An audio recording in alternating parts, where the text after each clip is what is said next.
The nations have gathered. COP28 is here. Should you even care? Find out today on The Prophetic Eye. I don't know if you heard, but there's some big news coming out of the Vatican. Are you ready? The Pope had the flu. This is a big deal, and I'm going to tell you why in just a moment. But before I do, there's some other important matters that we need to tend to. I want to start today by taking a trip back in time. It was a simpler time. Year was 2009. I had a few less years on me. My son wasn't born yet, so he wasn't there to stress me out. So I had a lot more hair, and I only had pepper here. No salt at all. Thanks a lot, son. Anyway, this is me preaching in 2009, and this was actually episode 4 of the original Prophetic Eye series. It was posted on December 4th, 2009, almost exactly 14 years ago to the day. And the episode was called, How's the Weather? It was that year that I saw something emerging. The video's a little grainy and a little less polished, but let's take a look anyway. And so we're seeing changes in the weather. We're seeing more frequent hurricanes, we're seeing more frequent tornadoes, we're seeing the world convulsing. And so the response of the world has been that something's going on. There's global warming. The climate's changing. But what we're going to see is that this is going in a direction that I did not even consider. And everything is lining up to the fulfillment of Revelation 13. Well, you thought there were only 7 deadly sins to worry about, but now there are more to add to the list. Yes, the Catholic Church has added 7 more to the list. Paper or plastic? You could be committing a sin if you choose plastic. A new list of what might be considered modern-day sins has been published in a Vatican newspaper, adding to the original 7 deadly sins of lust, gluttony, envy, greed, sloth, wrath, and pride. The additional sins include polluting our environment and are considerably more global in nature and, according to the Vatican, aimed at those who might undermine society in far-reaching ways. And so this is nothing new. This is an excerpt from something that Pope John Paul II spoke about in 1990. And we're going to see that the world is mirroring everything that the papacy has to say. It was all there. The climate change movement, the nations coming together to save the planet, and the previous pope leading the charge. It seems like the more things change, the more they stay the same. But the fact of the matter is that here we are 14 years later, and they're still having those climate meetings. And there are 2 trains of thought right now when it comes to prophecy and the climate change movement. The first train of thought is that the climate change movement and its relation to the fulfillment of Revelation 13 and 17 is much ado about nothing, a complete waste of time. And the other train of thought is that the climate change movement is much ado about everything, and that it's the radical, ungodly globalists that are going to lead out in passing laws requiring people to worship on Sunday. Well, the answer is somewhere in the middle. And if you have the prophetic eye, then you will understand why the climate change movement is not much ado about nothing. And it's not much ado about everything. In actuality, it's much ado about something.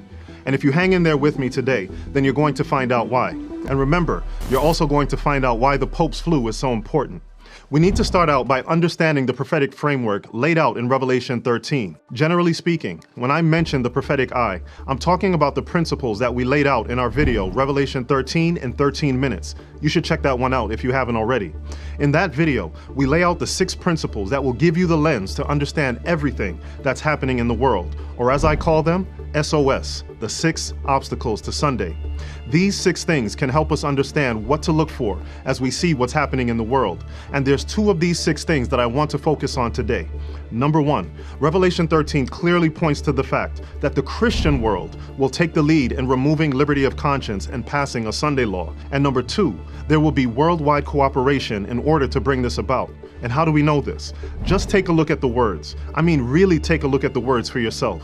It talks about a beast or a nation that represents a lamb representing Jesus, the Lamb of God. So obviously, this is a Christian movement.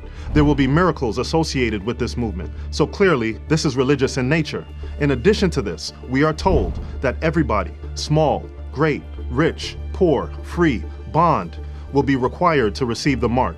That means worldwide cooperation. And in order to have worldwide cooperation, the entire world has to be on board. And this is what it means in Revelation 17, when it says that these have one mind, and that they will give their power and strength to the beast. And we know that this beast is the papacy. And this is what we need to understand about the climate change movement. It's not nothing, it's not everything, but it is something. It's something that's pulling the world together to be of one mind. And the point is that the papacy is at the forefront of this, and they have been for a very long time. I want you to take a look at this statement from the Great Controversy. It says, "The Roman Church is far-reaching in her plans and modes of operation. She is employing every device to extend her influence and increase her power in preparation for a fierce and determined conflict, to regain control of the world, to reestablish persecution, and to undo all that Protestantism has done. Catholicism is gaining ground upon every side." I hope you caught that. Far-reaching, plans, modes of operation, every device, to extend influence, to increase power. Catholicism is gaining ground on every side. I don't know. Is it just me, or is this implying that we should pay attention to the work that the papacy is doing in front of the scenes and behind the scenes? But we should do this while keeping in mind that Protestant America will take the lead to cause the world to create a union of church and state. In other words, keep your prophetic eyes on both entities. Be mindful of the movements of the papacy. Pay attention to the movements of Christian nationalism, and keep your eyes on the coming together of the nations. And this includes, but is not limited to, keeping your eye on the climate change movement, which now brings me to the Pope's flu. If you didn't hear, the Pope was sick, and it was all over the news. And it made the news because he was supposed to go to the COP28 meetings that just started. In this article from The Guardian entitled, "Pope Francis Still Unwell After Canceling Trip to COP28, it says, Pope Francis said that he is still not well and entrusted one of his aides to read a prepared speech in his place at the weekly general audience in the Vatican on Wednesday. If you don't know, the COP28 meetings are a continuation of plans and modes of operation that have been going on for around 30 years. These meetings have played a major role in fostering a common goal for the nations of the earth to come together to try to save the planet.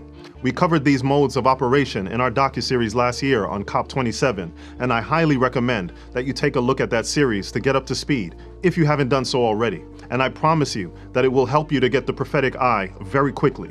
Anyway, from Pope John Paul II to Pope Benedict to Pope Francis, for some reason, the papacy has seen a need to insert themselves into, and in some cases lead out in this movement for decades. And in this same article from The Guardian, we can get a glimpse into why that is. It says, the 86-year-old who has made protecting the environment a cornerstone of his 10-year papacy had planned to become the first pontiff to attend the annual event since they began in 1995. That's right. This was going to be the first time that a pontiff was going to attend this climate change summit, and it was hindered by the flu. Maybe this is one of the ways that God continues to hold the winds. But back to the article. The article also highlighted that this has been a cornerstone of Pope Francis's 10-year papacy, and I didn't say that. The Guardian did. So, why is this so important to him? Let's read on. With Francis's withdrawal from COP28, which begins on Thursday, the conference will lose a high-profile advocate of the environment, a moral authority on the global stage whose words, some believe, could nudge governments to take concrete action. And there it is, more and more, the climate change movement being recognized as a moral issue. And as the article stated, the Pope is being recognized as the, quote, moral authority to nudge the governments to take action. Or in other words, they are using far-reaching plans, modes of operation, and every device to extend their influence. The groundwork for this has been laid for years. By making this a moral issue, the papacy has positioned themselves to be that moral leader. This is why in Pope Benedict's encyclical letter, he stated that there was an urgent need of a true world political authority. He stated that the concept of the family of nations needs to acquire real teeth. This is what you need to understand. In the world that we live in, there are Jews, Hindus, Muslims, Christians, atheists, Buddhists. The list goes on, and the papacy will work in whatever capacity they can to bring all these people together under their moral authority in an attempt to undo all that Protestantism has done. And this influence is paying off, and I want you to see it by taking a look at this other first that's happening at COP28 right now, as it relates to the religious community coming together and the moral implications of the climate change movement. In this article from the United Nations Environment Program website, it talks about the importance of faith-based engagement at COP28. It says, faith-based organizations and religious leaders are an important presence at the UN Framework Convention on Climate Change Conference of Parties, demonstrating that religious and spiritual communities are essential to fight against climate change and to achieve the sustainability development climate goals and the goals of the Paris Agreement. Here's another one from the National Catholic Reporter, entitled COP28 to have first ever faith pavilion at the UN Climate Summit.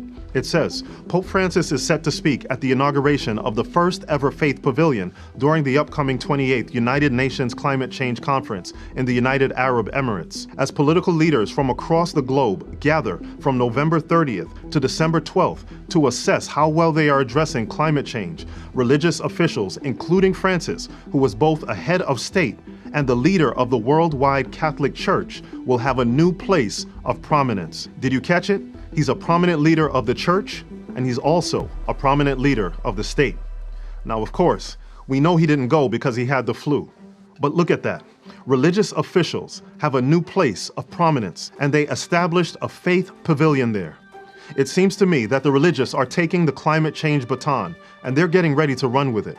When we add this to the reality laid out in Matthew 24 and Luke 21, that talks about the increasing natural disasters as we get closer and closer to the second coming of Christ, what we have here is a recipe for worldwide influence that will clearly play a major role in end-time prophecy.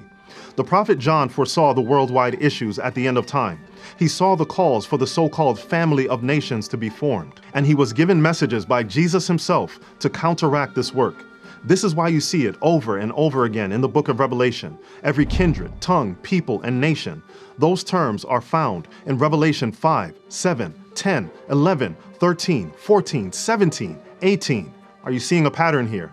I think God is trying to tell us something. He's trying to tell us that there is a message that needs to get to all the races, all the religions, all the people he has died for. And it's a message that will counteract the plans and modes of operation of the papacy. As I mentioned in a recent episode of The Prophetic Eye covering Laudate Deum, the current pope has continued the calls for action on climate.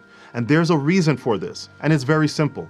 The wound that was received in Revelation 13 was a loss of political and religious authority and influence. And the healing of the wound, also mentioned in Revelation 13 verse 3, will be a regaining of political and religious authority. When you see articles showing up saying that the Pope is a moral authority on the world stage as it relates to climate, what do you think is going to happen when things really break loose in nature? Well, we're told exactly what's going to happen. The great deceiver will persuade men that those who serve God are causing these evils. It will be declared that men are offending God by the violation of the Sunday Sabbath, that this sin has brought calamities which will not cease until Sunday observance shall be strictly enforced. And I can assure you that when this happens, the so-called moral authority will be very much involved. The transition is already taking place. The calls are already being made that we need to have days off in order to help the planet heal. Now, obviously, it hasn't fully taken on a religious fervor yet, but as natural disasters increase, it most certainly eventually will.